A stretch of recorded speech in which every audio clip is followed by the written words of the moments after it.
আপনার 7 নম্বর ব্যাটসম্যান টি-20 যদি 80 করে ম্যাচ জিতাইতে হয়, ওই ম্যাচ অর্ধেক আপনি হেরে গেছেন। আমরা যদি 7 নম্বরের মানে ফিনিশারের কথা বলি, 7 নম্বরে লিটন দাসের মানে তিনি আসলে অ্যাজ আ ক্যাপ্টেন তিনি ফিনিশার হিসেবে কার উপরে ভরসা করতে পারেন? দলে এরকম কে আছে? খুব কঠিন প্রশ্ন। না, খুবই কঠিন প্রশ্ন বাংলাদেশের প্রেক্ষাপটে। একই ঘটনা ওয়ানডে টিমের বেলায় প্রযোজ্য। আইডিয়ালি বাংলাদেশের হোয়াইট বল ক্রিকেট, আমি শুধুমাত্র টি-20 বলছি না, সাদা বলের ক্রিকেটই যদি আপনি হিসাব করেন, একদম তেতসত্য হচ্ছে বাংলাদেশের ফিনিশার বলতে কেউ নাই, এক্সেপ্ট শামীম পাটোয়ারি। এখন শামীম পাটোয়ারিকে আপনি প্রতিদিন সে খেলে দেবে, এটা আপনার এক্সপেক্ট করা ঠিক হবে না। শামীম হয়তো 5 ম্যাচ খেললে 1 ম্যাচ আপনাকে জিতিয়ে দেবে। আপনি শামীমের সবশেষ 20টা টি-20 ট্র্যাক রেকর্ড যদি দেখেন, তার 5টা ভালো ইনিংস যদি আপনি বের করে দেখেন, যে 5টা ইনিংস শামীম ভালো খেলেছে তার প্রায় সবগুলোতেই বাংলাদেশ জিতেছে এবং প্রত্যেকটাই ম্যাচ উইনিংয়ের ক্ষেত্রে বড় রোল প্লে করেছেন। কথা হচ্ছে শামীম যেদিন ফেল করবে তখন আপনার অপশনস কে, কারা? আপনি শেখ মাহাদির দিকে যান, আপনি সাইফুদ্দিনের দিকে যান, আপনি কখনো ওয়ানডেতে আফিফের দিকে যান, আপনি কখনো মিরাজের দিকে যান।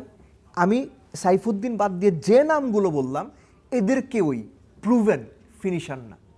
ইন্টারন্যাশনাল ক্রিকেট অনেক পরের কথা, ঘরোয়া ক্রিকেটের ফিনিশার রোলে খেলে না এবং খেললেও ওইভাবে পারফর্ম করে না। সো এই জায়গাটায় বাংলাদেশে একটা বড় ঘাটতির জায়গা রয়েছে সাদা বলের ক্রিকেট। আমি জানি না এই ঘাটতি মেটানোর সহজ উপায়টা কি, কারণ আনফর্চুনেটলি বাংলাদেশে যেটা হয়, যে আপনি ওয়ানডের উদাহরণটা দিচ্ছি, যে আপনি আফিফকে ফিনিশার হিসেবে খেলেন, যে ঘরোয়া ক্রিকেটে নিয়মিত মিডল অর্ডার বা টপ অর্ডারে খেলে অভ্যস্ত, তাকে ফিনিশার বানানোর ট্রাই করলেন, তিনি ফেল করলেন।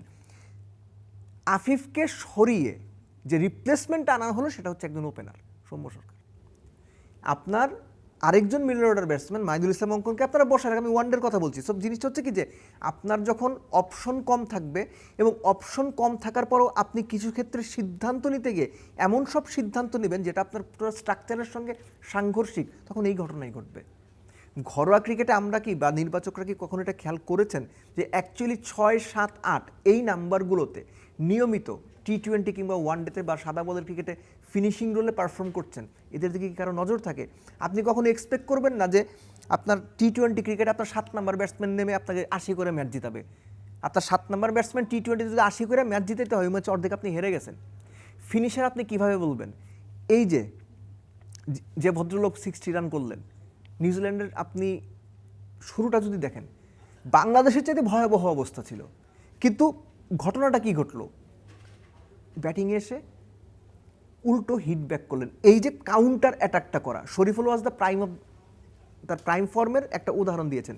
ডট বল বলেন, সুইং বলেন বা পেস বলেন, সব কিছু মিলে নিউজিল্যান্ডকে একদম নাস্তানাবুদ করে দিয়েছিলেন। সেই শরীফুলকে তার থার্ড ওভার, শরীফুল রান কত দিয়েছেন?